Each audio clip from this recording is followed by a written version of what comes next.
आदाब। Straight line में आप सभी लोगों का स्वागत है।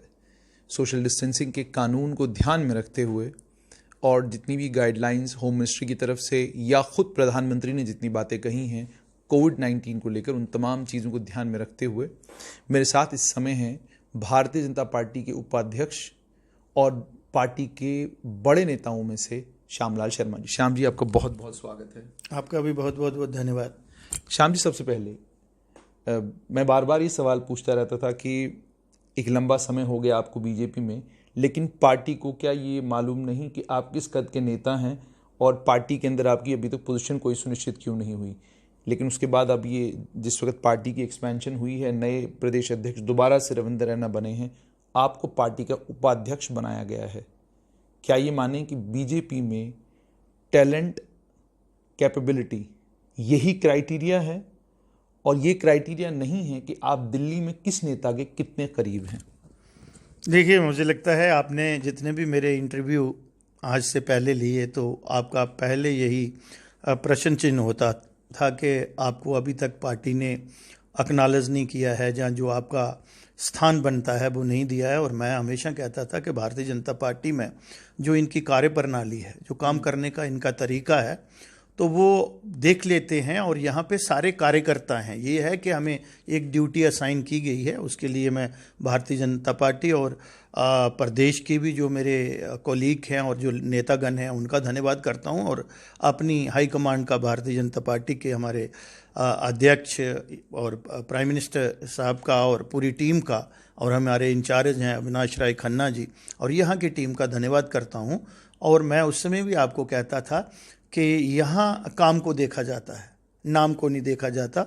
और मैं आपके साथ ये बात भी आज कर दूं कि मैं आज तक किसी भी भारतीय जनता पार्टी के नेता को जो दिल्ली में हैं, हमारी हाई कमांड है, उनको नहीं मिला हूं। तो ये इससे आप ही ये बात समझ लें कि किस तरह की कार्यप्रणाली है और किस तरह से आदमी को यहाँ एडजस्ट किया जाता है, जहाँ एलिवेट किया जाता है। कैसी इसको मानेंगे कि जो चीज़ें कांग्रेस में नहीं थी, जहां एक किसी नेता का करीबी होना बहुत ज़्यादा ज़रूरी होता था अगर आपको एलिवेट होना है या आपको एक इम्पॉर्टेंट पोजीशन मिलनी है, एक लंबे समय तक आप जम्मू कश्मीर प्रदेश कांग्रेस कमेटी के अध्यक्ष की कुर्सी के उम्मीदवार बने रहे, लेकिन आपको वो कुर्सी नहीं दी गई।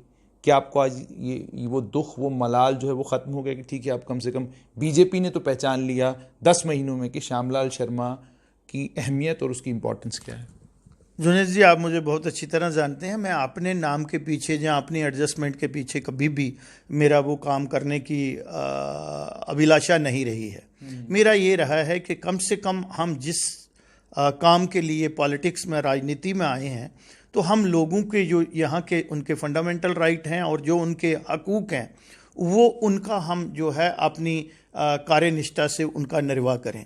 और ख़ासकर जम्मू खित्ता जो था, और जम्मू खित्ते में भी मैं कास्ट, क्रीड, इन तमाम चीज़ों से ऊपर उठ के, यहाँ का मुसलमान हो, यहाँ का सिख हो, यहाँ का ईसाई हो, यहाँ का बौद्ध हो, जैन हो, तमाम लोगों की हम ये बात करते थे। और वो अपीचमेंट पॉलिसी जो कांग्रेस पार्टी की थी और जो उनकी सोच थी डिवीज़न की, वो डिवाइड एंड रूल वाली बात पे चलते थे। तो वो सारी चीज़ें यहाँ नहीं हैं।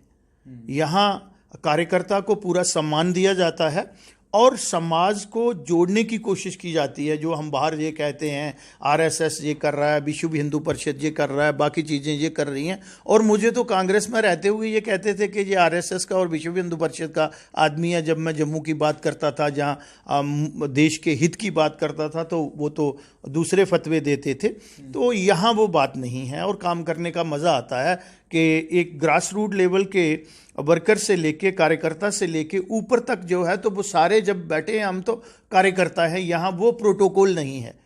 हाँ, काम करने की एक हायरार्की है, लेकिन जहाँ बहुत सी पार्टियों में बड़ा बड़ा प्रोटोकॉल लेके हम घूमते हैं, तो वो यहाँ पे प्रथा नहीं है।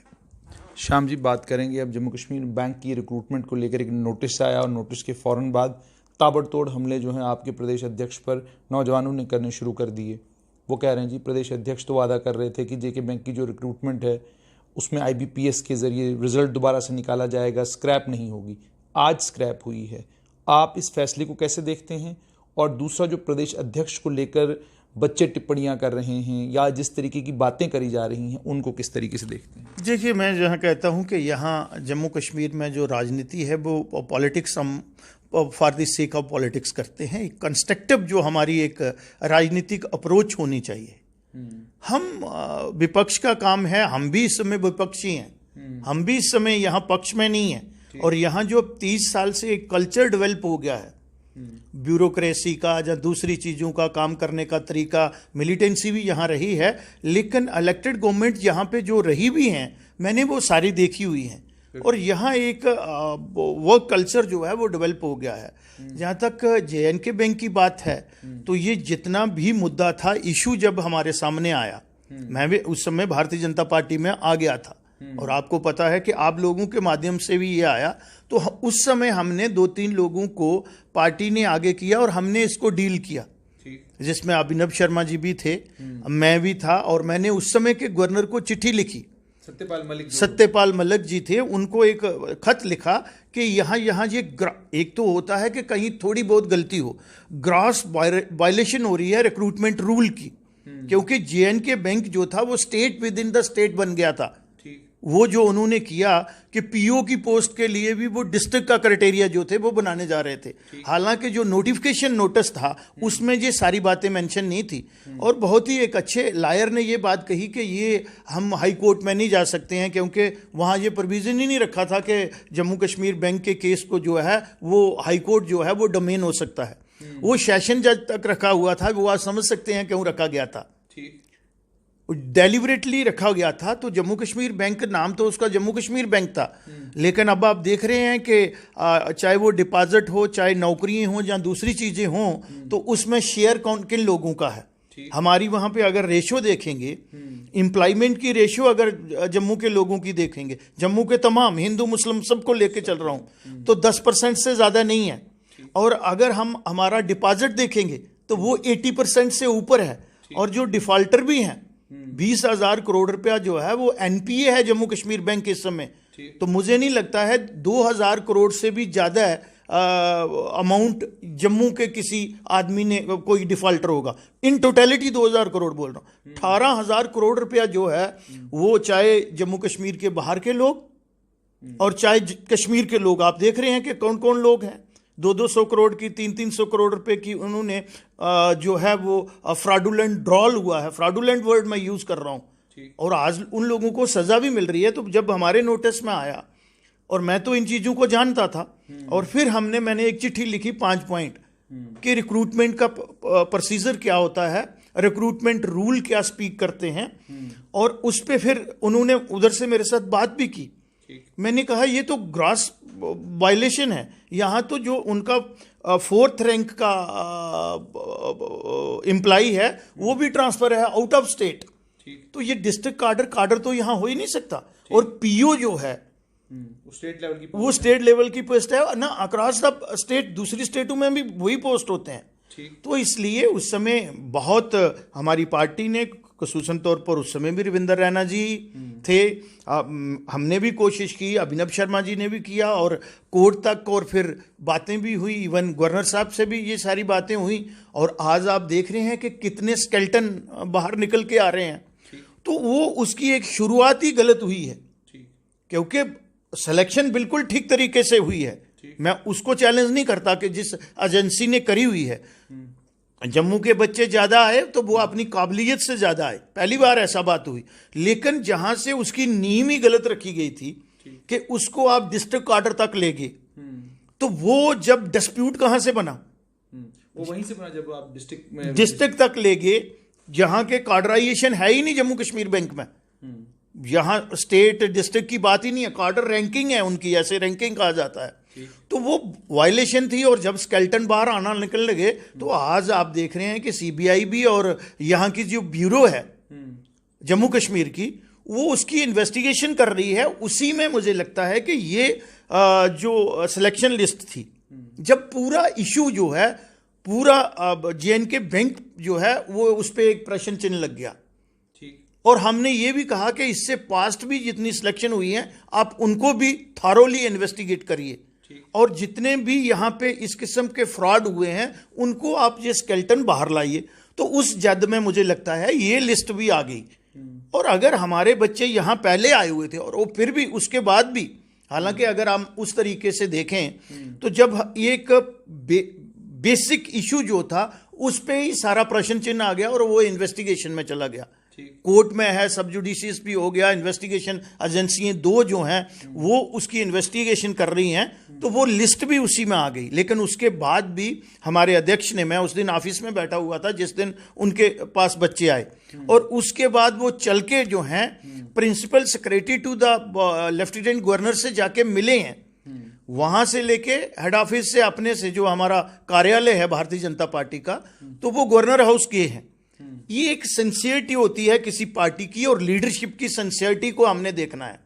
कोई हम इस समय तो हकम तो है नहीं, आप गवर्नमेंट में नहीं है। मैं वही कह रहा हूं कि हम गवर्नमेंट में नहीं है इस समय, हम इस पोजीशन में नहीं है कि we can dictate the Tom.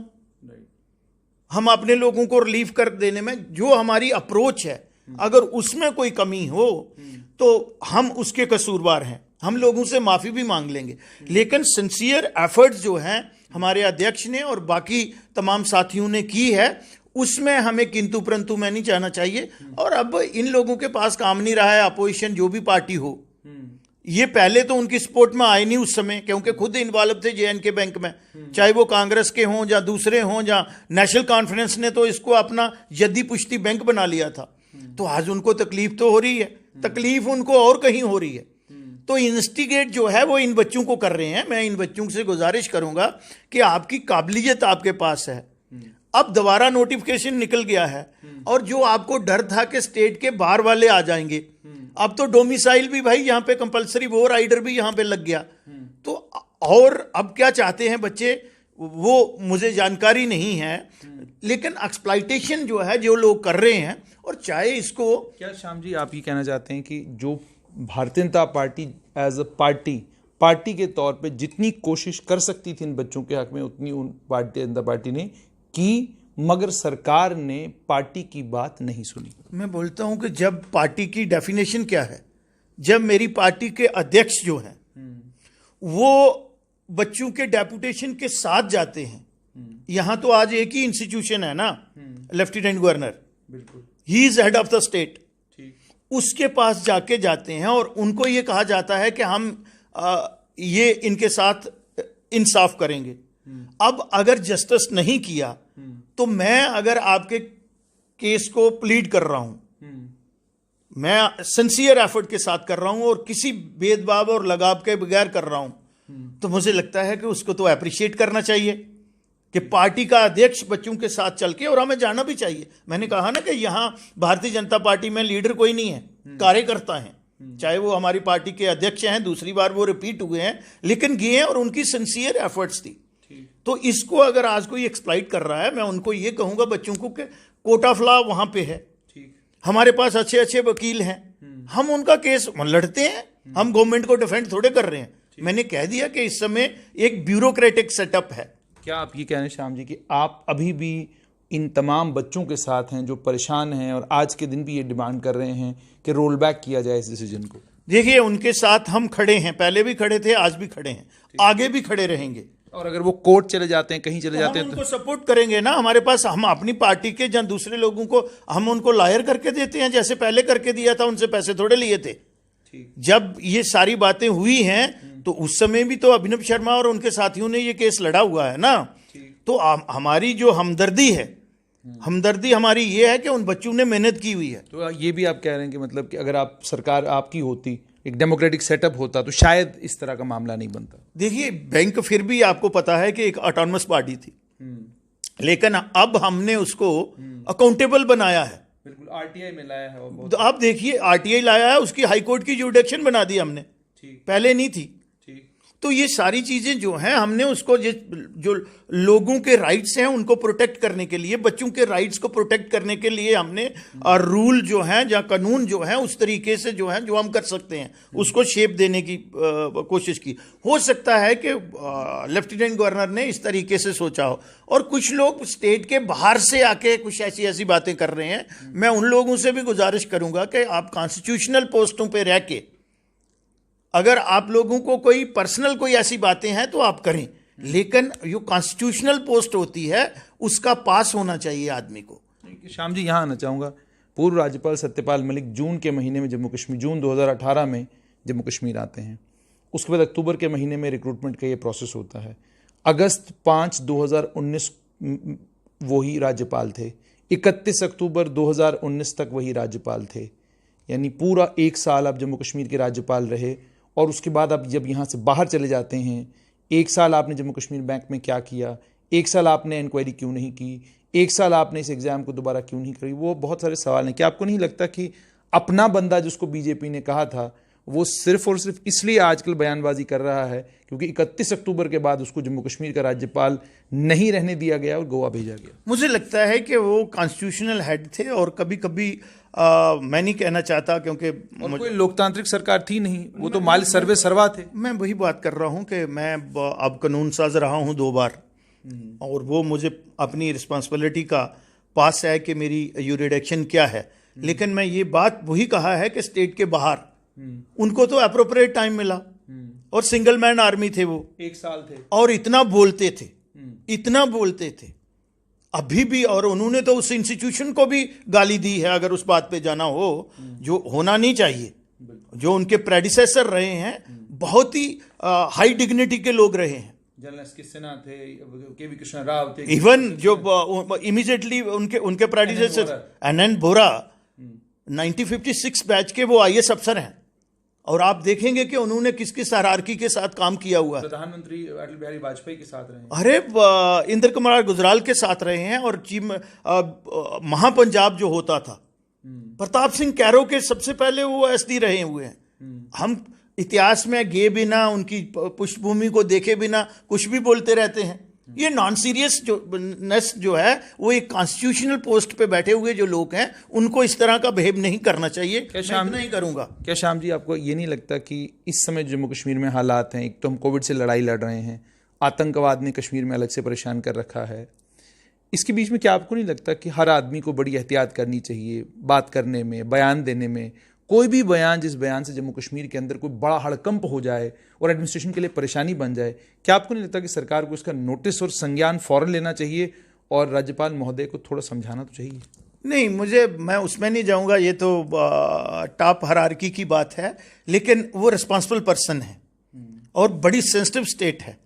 यहां से तो एन बोरा साहब भी गए, वो किस तरह से गए, कैसे गए, मैं उनमें नहीं आना जाना चाहता। लेकिन एक वर्ड भी आया है या दूसरे लोग भी आए हैं। मैं ये इंस्टीट्यूशन की बात कर रहा हूं। सत्यपाल मलिक इंडिविजुअल नहीं है, he is a institution and he should behave like a institution. Shyam ji, ये तो बात थी जम्मू कश्मीर बैंक को लेकर। जैसे आपने बिल्कुल साफ किया कि आप तो बच्चों के साथ खड़े हैं। SRO 202 को लेकर भी बच्चे बहुत परेशान हैं। वो कह रहे हैं कि SRO 202 के तहत जो जिस तरीके से हमको नौकरियां मिलती हैं, अब चूंकि हम केंद्र शासित प्रदेश हो चुके हैं, जो बाकी देश में है वही जम्मू कश्मीर में भी होना चाहिए। तो भारतीय जनता पार्टी के उपाध्यक्ष का इसके बारे में क्या कहना है? किसकी बात कर रहे हैं आप? SRO 202। SRO 202 और एक SRO 24 की बात है। और मैं SRO 202 जो है, मुझे लगता है कि वो गवर्नर साहब, जो लेफ्टिनेंट गवर्नर साहब हैं हमारे, बहुत ही पॉजिटिव हैं और बहुत ही मेहनत कर रहे हैं। लेकिन आप देख रहे हैं कि एक तो हम इस समय ट्रांजिट पीरियड में हैं, थी स्टेट, उसके बाद ये कोविड आ गया। कोविड के साथ साथ हमारा जो this is the only state in our country, यहाँ हम 90% से ज़्यादा पेशेंट केयर जो है वो पब्लिक सेक्टर में दी जाती है, क्योंकि यहाँ प्राइवेट सेक्टर को हमने प्रमोट नहीं किया। उसके लिए भी भारतीय जनता पार्टी को हम गाली नहीं ना दें। हमारी सरकारें रही हैं जिनकी रही हैं, वो हमने जिस तरह से यहाँ हेल्थ और एजुकेशन को प्रमोट करना चाहिए था वो नहीं। यहाँ हमारे पास उनके कानून ही नहीं थे। नर्सिंग होम एक्ट नहीं था, नर्सिंग एक्ट नहीं था। आपको तो पता है, वो 4 साल मैं हेल्थ मिनिस्टर भी रहा हूं। तो 202 जो है उसको रिविजिट करने की जरूरत है, क्योंकि वो जाती है, हम कम लगाएं। लेकिन वो जो नौकरी कर रहा है वो कहीं ना कहीं डिस्पैरिटी है, उसको रिविजिट, वो किसकी कब हुआ, क्या हुआ, हमारे टाइम में हुआ, दूसरे में हुआ, लेकिन वो एक फैसला जो है वो उचित नहीं है।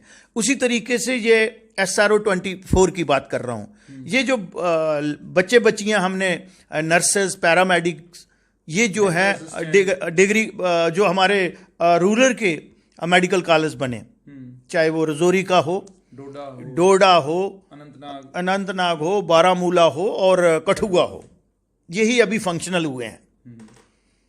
इनमें जो बच्चे एंगेज किए गए थे, ठीक है, आपने एक सिलेक्शन लिस्ट जो है और रिक्रूटमेंट प्रोसेस को जो है वो एक्सपीडाइट करना चाहिए, हम भी रोज प्रेशर बनाते हैं, लेकिन वो एंगेज किए गए थे। और इस समय हम एक बहुत बड़ी वैश्विक महामारी से गुजर रहे हैं, ये अप्रोप्रिएट टाइम नहीं था उनको डिसएंगेज करने। नो डाउट वो कॉन्ट्रेक्चुअल बेसिस पे लगे थे, प्योरली ऑन कॉन्ट्रैक्ट बेसिस। इस समय हमें हेल्थ की जो हमारी कहीं भी कोई गैप है उसको और स्ट्रेंथन करना है।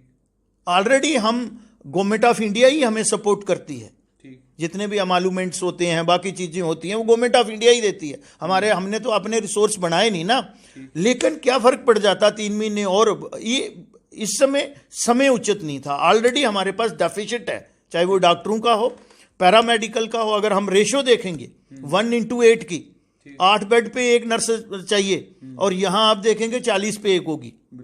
तो वो गैप को हमें आस्ता आस्ता, क्योंकि नई नई डिजीजेज आ रही हैं, यही कोविड आ गया अब इसके लिए आपको इसके लिए हमें फुली इक्विप्ड होना चाहिए।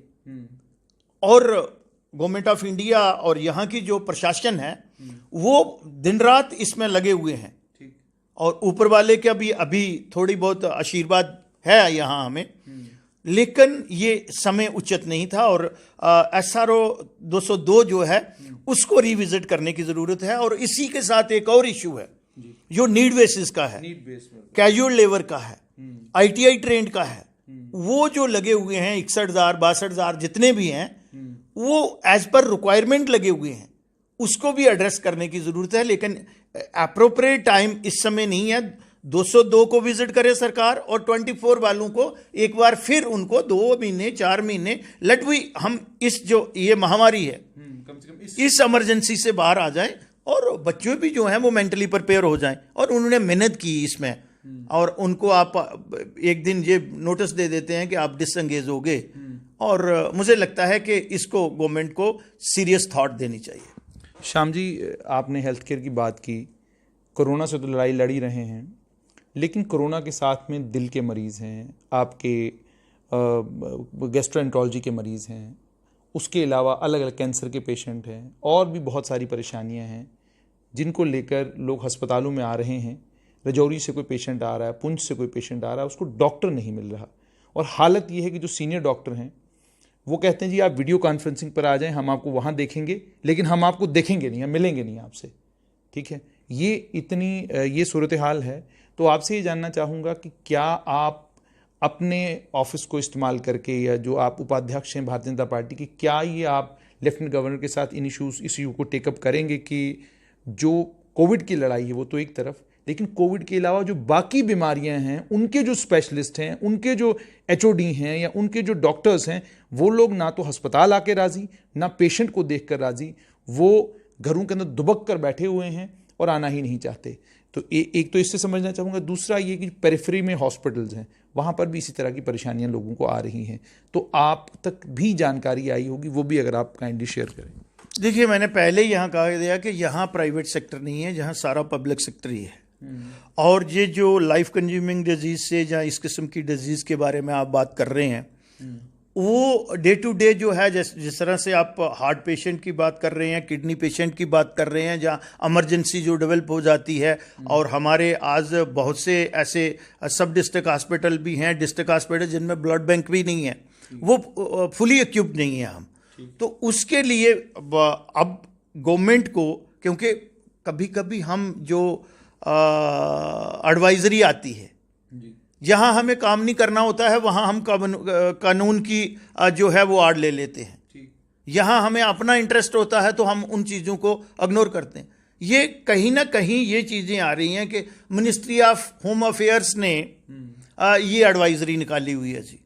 अरे भैया, ये कहा गया है, अगर आप बिजनेस कंडक्ट रूल को स्टडी करेंगे तो उसमें लिया है कि 60% चेयर ने डिसीजन लेने हैं, और लेफ्टिनेंट गवर्नर साहब तो अकेले हैं, और इस समय जो एडमिनिस्ट्रेटिव सेक्रेटरीज हैं वो ही सब कुछ हेड ऑफ द डिपार्टमेंट हैं, जैसे मिनिस्टर होता है, ऑल द पावर्स वो एंजॉय कर रहे हैं। तो उसी के साथ साथ उनकी ये रिस्पॉन्सिबिलिटी भी बनती है कि हम कोशिश कर रहे हैं लेकिन मैं आपके माध्यम से उन डॉक्टर्स का साहबान को भी और गवर्नमेंट को भी, और ये आपने मेरे नोटिस में ये बात लाई है कि ये जो रूटीन प्रोसीजर हैं, आप ये ठीक है कि छोटी मोटी डिजीज है उसको हम 1 महीने के लिए टाल सकते हैं जब इनसे बाहर आते हैं, लेकिन जैसे आप देख रहे हैं कि हार्ट का पेशेंट है कोई, उसको कैंसर का पेशेंट है, जहाँ किडनी का डायलिसिस होना है, वो तो उसको तो रोक नहीं ना सकते।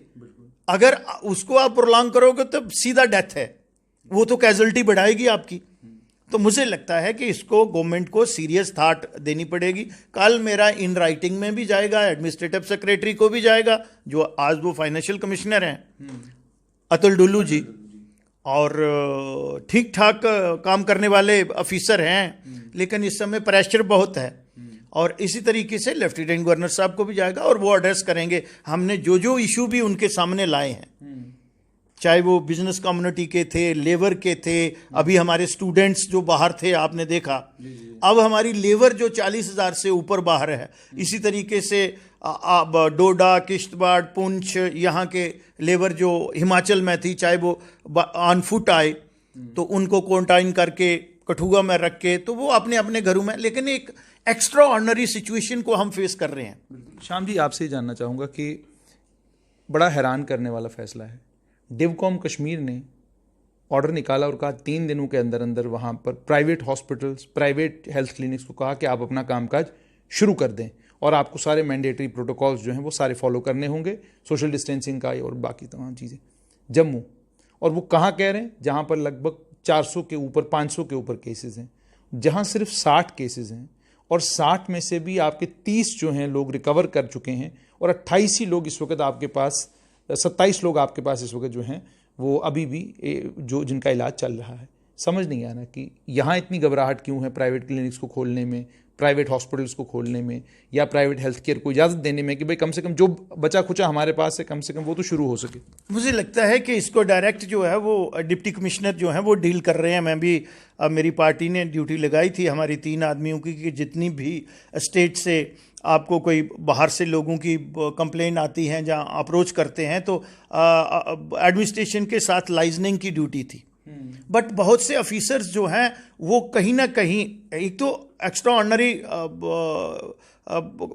सिचुएशन में काम तो कर ही रहे हैं, लेकिन यही तो, जब भी कोई इस किस्म की सिचुएशन डेवलप होती है तो उससे एवेन्यू भी बहुत से निकलते हैं, आदमी सीखता बहुत है।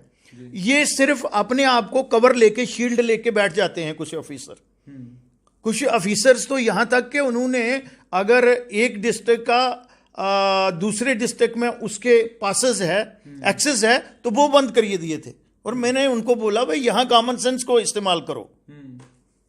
हमने भी सरकारें देखी हैं, सरकार में रहते हुए हैं, और आज भी आप लोगों से ज्यादा लोगों को मिलते हैं। ये बात है कि हमारे पास इस समय इख्तियारात नहीं है और ये टेम्परेरी फेस है। ये कहीं ना कहीं रिस्पॉन्सिबिलिटी तो लेनी है, चाहे वो डिप्टी कमिश्नर जम्मू हो, बहुत अच्छा काम कर रहे हैं, कोई भी हो, जो भी प्राइवेट इंस्टीट्यूशन यहाँ पे हैं, क्लिनिक हैं, नर्सिंग होम हैं, उनकी फैसिलिटी तो इस समय हमें पैसे देके तो कोई आदमी को ट्रीट मिले।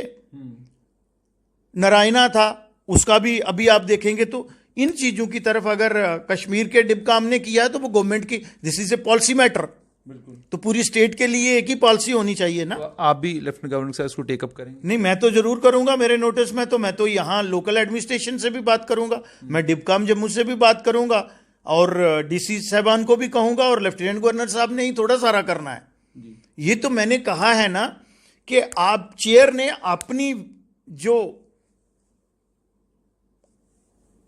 अपनी सोच को भी इस्तेमाल करना है, अपनी डिस्क्रिप्शन को भी चेंज। मैंने कहा है, सर्विस कंडक्ट रूल में कहा गया है कि वो अपनी सोच को एक्सरसाइज करे। कानून कहां से बनते हैं? ऊपर से बन के थोड़े आते हैं, सोच इससे ही बनता है ना। ये एक सोच बनी थी कि 370 नहीं जा सकती, अरे आई हुई है तो कौन सी चीज नहीं जा सकती। आज तो हम 1-2 रिलीजियस बुक्स जो हैं उनको डिस्कस करते हैं, बड़े बड़ी पर्सनालिटी को डिस्कस करते हैं।